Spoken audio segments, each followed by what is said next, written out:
السلام على عباده الذين اصطفى اما بعد فاعوذ بالله من الشیطان الرجیم بسم اللہ الرحمن الرحیم۔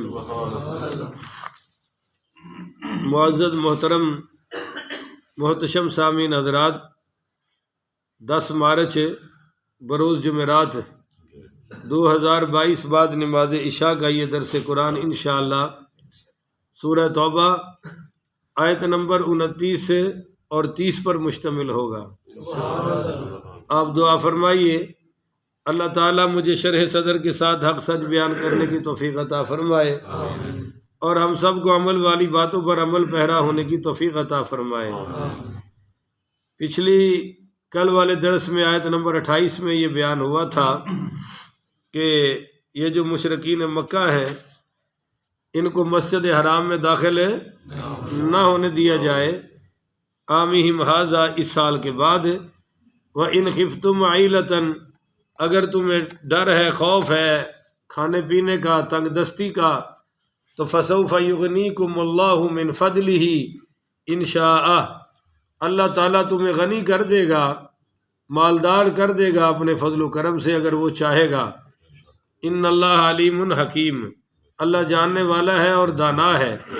اب اگلا خطاب ہو رہا ہے یہود و نصارہ سے کہ قاتل الذین، قتال کرو ان سے، لا یؤمنون، جو ایمان نہیں لاتے، باللہ، اللہ پر، وبالیوم الآخر، اور قیامت پر، ولا یحرمون ما حرم اللہ ورسولہ، اور نہیں حرام سمجھتے جسے حرام کیا ہے اللہ اور اس کے رسول نے، ولا یدینون دین الحق، نہ قبول کرتے ہیں سچے دین کو، من الذین اوتوا الکتاب، ان لوگوں میں سے جنہیں کتاب دی گئی ہے، حتی یعطوا الجزیۃ ان ید وہم صاغرون، یہاں تک کہ وہ جزیہ دے اپنے ہاتھ سے، اس حال میں کہ وہ صاغرون مغلوب ہوں، صاغرون ذلیل ہوں، صاغرون چھوٹے ہوں، اور ان کا گھٹیا پر ظاہر ہو جائے۔ یہ اس آیت کا ترجمہ ہے،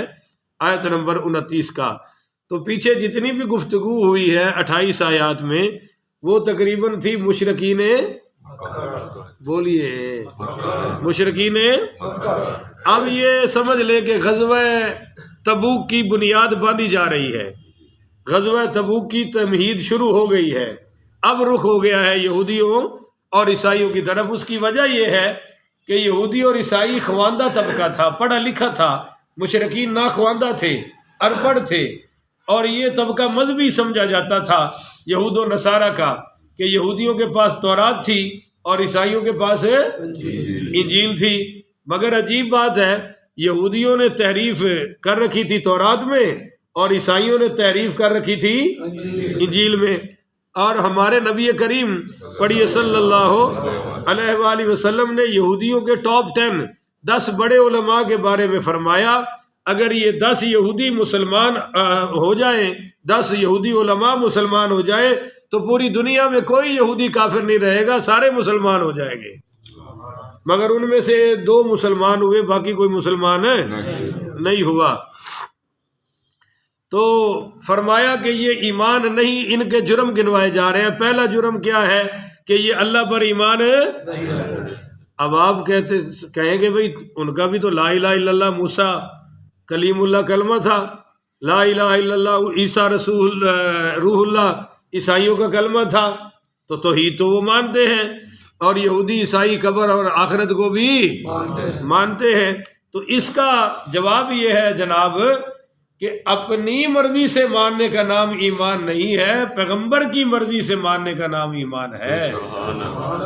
اب دیکھیے سکھ بھی تو اللہ کو مانتے ہیں، بولتے نہیں آپ رب رب کر دینے، تو کیا خیال ہے مسلمان مان لیں؟ پھر مومن سمجھے نہیں، کیوں؟ نبی کی نہیں مانی۔ تو اپنی مرضی سے ایمان لانا، یہ بولیے چل سکتا؟ تو اصل مسئلہ تو یہ تھا کہ تورات میں نبی آخر الزمان کی نشانیاں بیان کی گئی ہیں، اور انہوں نے وہ مانی، تو تورات پر بھی ایمان نہ رہا، تو اللہ پر بھی ایمان ہے. انجیل میں حضرت نبی کریم پڑھی صلی اللہ علیہ وسلم کی علامات اور نشانیاں بیان کی گئی، مگر عیسائیوں نے مانا. چنانچہ حضرت عیسیٰ علیہ السلام نے تو کھلا اعلان کیا کہ مبشرم برسولی یأتی من بعد اسمہ احمد، کہ بھائی میں تو آئے اس لیے ہوں کہ تمہیں اپنے بعد والے نبی احمد کی بشارت دے سکوں. مگر عیسائیوں نے کلمہ پڑھ کے اسلام میں داخل نہیں ہوئے. تو اللہ پر ایمان ان کا ثابت ہے، وَلَا بِالْيَوْمِ الْآخِرِ. اور اس کی دلیل اگلی آیت میں بھی ہے کہ ان کا ایمان کیوں نہیں تھا. چلو میں پڑھ ہی دوں تاکہ آپ کو پتہ چل جائے. اب یہ مت سمجھیے گا کہ ان کا ایمان تھا. ایمان سنیے. وقالت اليہود عزیر ابن اللہ، اور کہا یہودیوں نے کہ عزیر اللہ کا بیٹا ہے. معاذ اللہ، استغفر اللہ. اب آپ ایمانداری سے بتائیے جو اللہ کا بیٹا بنائے کیا ان کا اللہ پر ایمان ہے؟ پھر ان کا قبر اور حشر پر کوئی ایمان رہ گیا؟ تو یہ بھی مشرکی ہو گئے، یہ بھی شرک کر بیٹھے. وقالت النصارى المسیح ابن اللہ، اور عیسائیوں نے کہا کہ مسیح اللہ کا، مسیح ابن اللہ، کہ مسیح اللہ کا بیٹا ہے. ذالک قولہم بافواہہم، اللہ کہتا ہے یہ بے سروپا باتیں ان کے منہوں سے نکلی ہوئی ہیں، ان کی کوئی حقیقت ہے؟ یہ تو ایسے اڑنتو گھڑنتو باتیں ہیں، ان کے منہوں کی کہی ہے، اس پر ان کے پاس کوئی دلیل ہے. اور یزاہیون قول الذین کفروا من قبل، نقل اتار رہے ہیں ان لوگوں کے قول کی جنہوں نے ان سے پہلے کفر کیا. پہلے بھائی کفر کنہوں نے کیا؟ مشرکین مکہ نے. انہوں نے کہا کہ یہ ستارے اللہ کی بیٹیاں ہیں، فرشتے اللہ کے اولاد میں سے ہیں. تو انہوں نے بھی ایسی ہی باتیں شروع کر دی، اللہ کی اولاد. تو قاتلہم اللہ، ہلاک کرے انہیں اللہ. بولو ہلاک کرے انہیں اللہ. قاتلہم اللہ کا ایک معنی یہ ہے کہ لعنت ڈالے اللہ، ایک مطلب برباد کرے اللہ، تباہ کرے انہیں اللہ. انا یوفکون، کدھر بھٹکے چلے جا رہے ہیں. تو اگلی آیت سے پتہ چل گیا کہ ان کا کوئی ایمان ہے. اب تیسرا جرم یہ ہے، پہلا جرم کیا کہ اللہ پر ایمان ہے، اونچی بولنا بھائی. دوسرا آخرت کے دن پر ایمان ہے. اور تیسرا جرم کیا ہے؟ وَلَا يُحَرِّمُونَ مَا حَرَّمَ اللَّهُ وَرَسُولُهُ، اس کو حرام نہیں سمجھتے جسے حرام کیا ہے اللہ اور اس کے رسول نے. اب یہ ان کا تیسرا جرم ہے. سود حلال کر رکھا تھا. کوئی امیر زنا کرتا تھا تو تھوڑے سے پیسے لے کر چھوڑ دیتے تھے، غریب کرتا تھا تو پوری شریعت نافذ کر دیتے تھے. تو یہ پتہ چلا کہ دین پر بھی عمل ہے. تو آگے آ گیا جی چوتھا ان کا جرم، وَلَا يَدِينُونَ دِينَ الْحَقِّ، اور یہ قبول نہیں کرتے سچے دین کو. بولو قبول نہیں کرتے. ہاں جی، جب موسیٰ علیہ السلام آئے تو اس وقت سچا دین وہی تھا جو وہ پیش کر رہے تھے. جب سیدنا عیسیٰ علیہ السلام تشریف لائے تو اس وقت سچا دین وہی تھا جو انہوں نے پیش ہے. اور جب حضور پاک پڑھی صلی اللہ علیہ وآلہ وسلم جیسے تشریف لائے تو پھر دین حق وہی ہے جو حضور نے پیش فرمایا. بولو جی پھر دین حق کیا ہے جو حضور نے. او پتر تو نو میل کٹن ڈے میری پھر بھی نہیں سن رہے ہیں. قوالی والے تو سن لیندے وہ ساڈی نہیں سنتے ہو یار.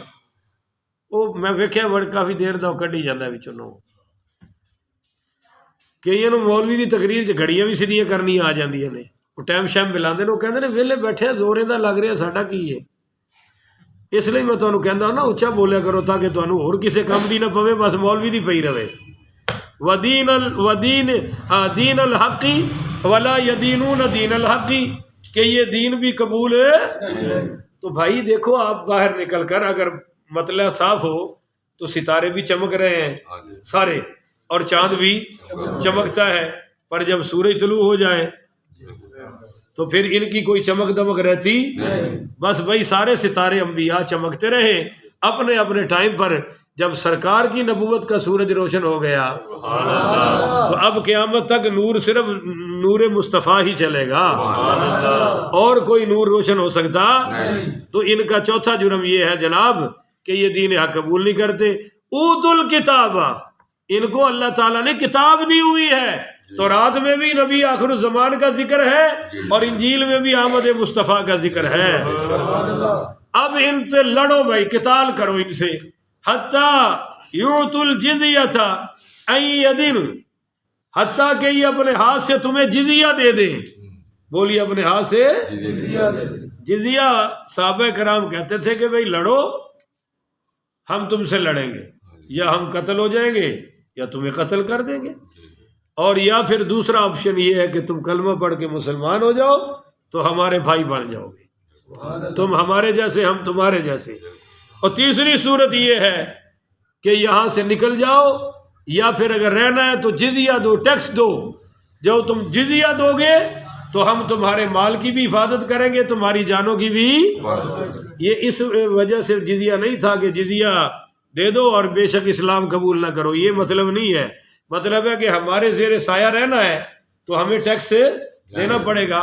تو یہ جزیہ اس ذکر ہے کہ عن یدن، اپنے ہاتھ سے دے، بولے اپنے وہم صاغرون، تاکہ ان کو پتہ چلے کہ ہم گھٹیا ہیں، ہم اعلیٰ۔ حضرت عمر پڑھی رضی اللہ تعالیٰ عنہ نے تو فرمایا کہ جو ذمی ہیں، جیسے ہمارے ملک میں یہودی عیسائی رہ رہے ہیں، ہندو بھی رہ رہے ہیں اور بڑے بڑے کافر رہ رہے ہیں، تو حضرت عمر نے فرمایا کوئی ذمی گریبان کا بٹن کھول کے مسلمان کنٹری میں چل سکتا؟ اب بولتے جائیے نا۔ اور فرمایا کوئی بڑی سواری پر سفر ہے، اور فرمایا کوئی ذمی اس طرح سر ننگا کر کے اپنے بالوں کے چیر نکال کے معاشرے میں چل سکتا؟ نہیں۔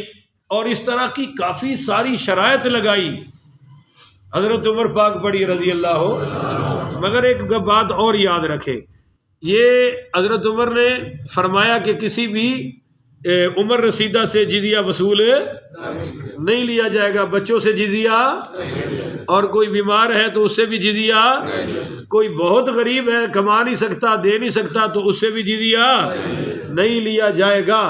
جنگ یرموک میں جب صحابہ نکلنے لگے، حضرت ابو عبیدہ پڑھی رضی اللہ تعالی عنہ نے جب ہمس کا شہر خالی کرنے لگے تو جن سے جزیہ لیا تھا ان کو واپس کیا کہ بھائی ہم جا رہے ہیں لڑنے، جنگ کرنے کے لیے، اگر واپس آئے تو پھر تمہارا ہمارا وہی معاہدہ شروع ہو جائے گا، اب چونکہ ہم یہاں رہیں گے نہیں تو تمہاری حفاظت کا ذمہ ہم پر ہے، جب ہم پر ہے نہیں تو ہم تمہارا جزیہ کیوں رکھیں، یہ جزیہ رکھ لو۔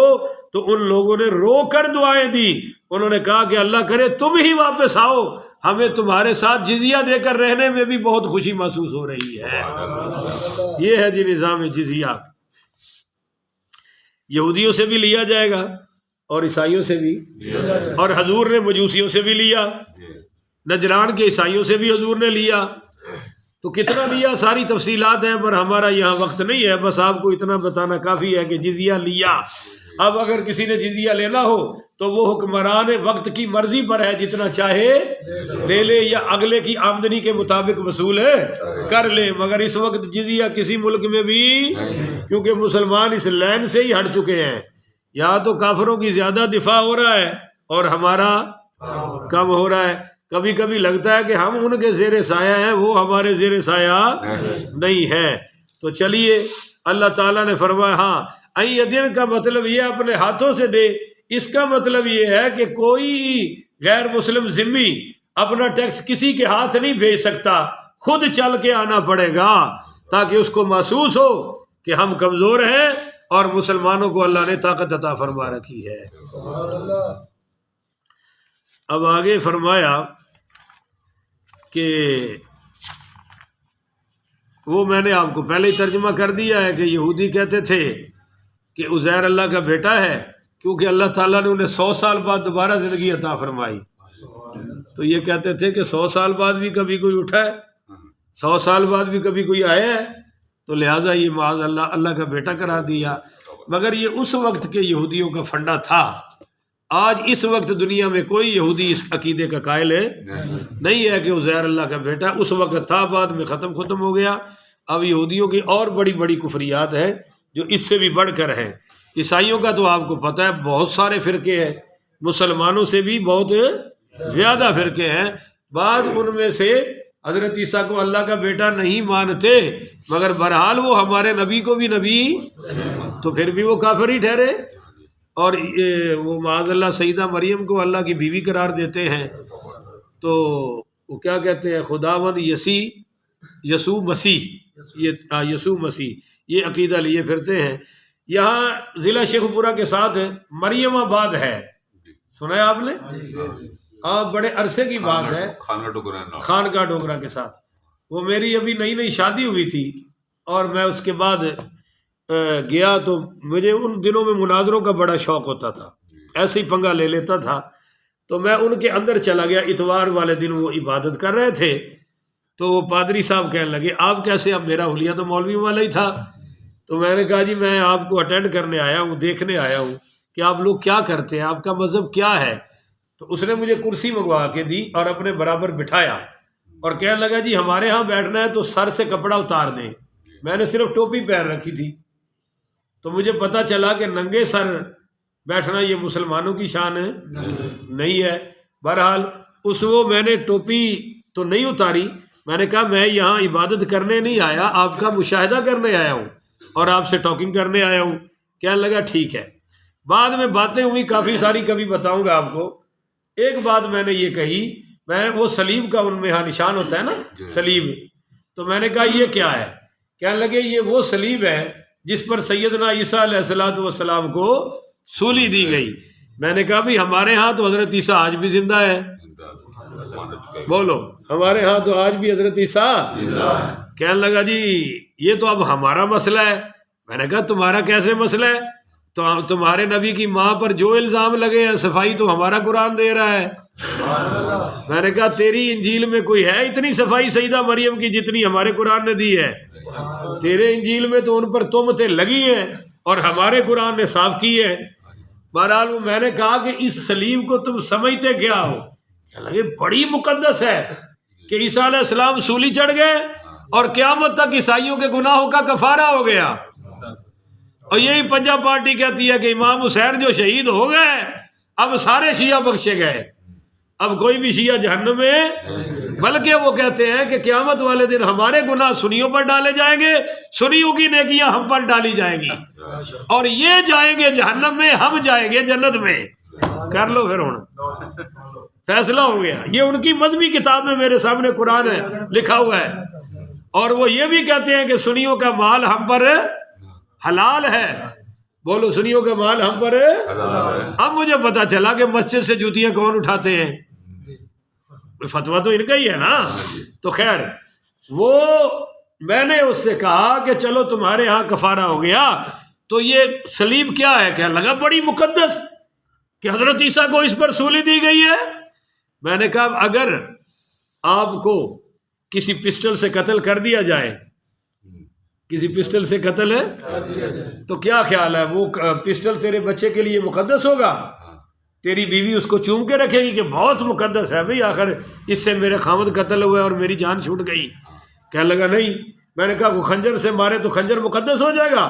نہیں جی وہ تو بڑا منحوس ہوگا.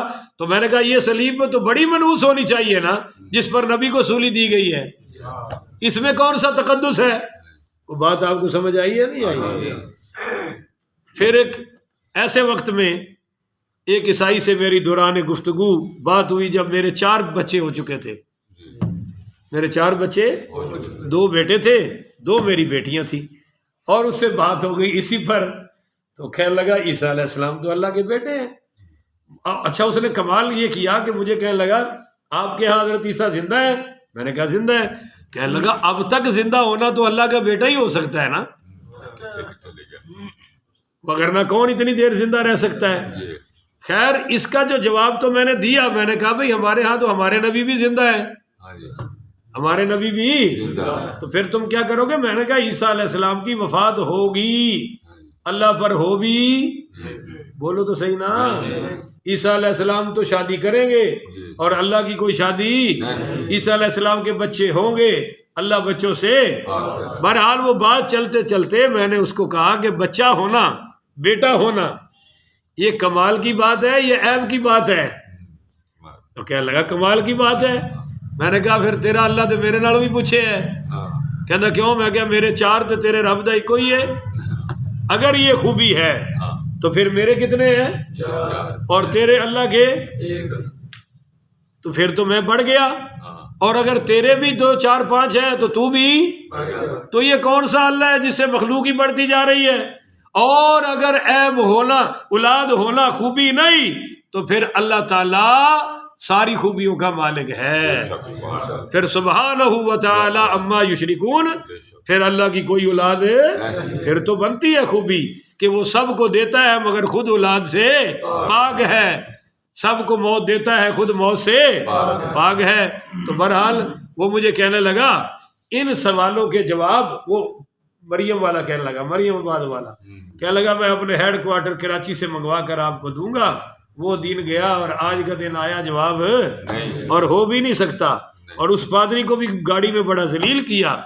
کوئی آنکھیں جی میرے 3 نے، کوئی آنکھیں میرے 2 نے. میں کہتے ساری بس ہی اللہ نال ود رہی ہے، اپنا اللہ سنبھال کے تھے ہی ماننا پڑے گا. میں نے کہا کہ اللہ اولاد سے پاک ہے. اب جس کے جتنے بڑھتے جا رہے ہیں کوئی مسئلہ نہیں. تو کہتا پھر جس کی اولاد نہیں ہے کیا وہ اللہ سے مل گیا؟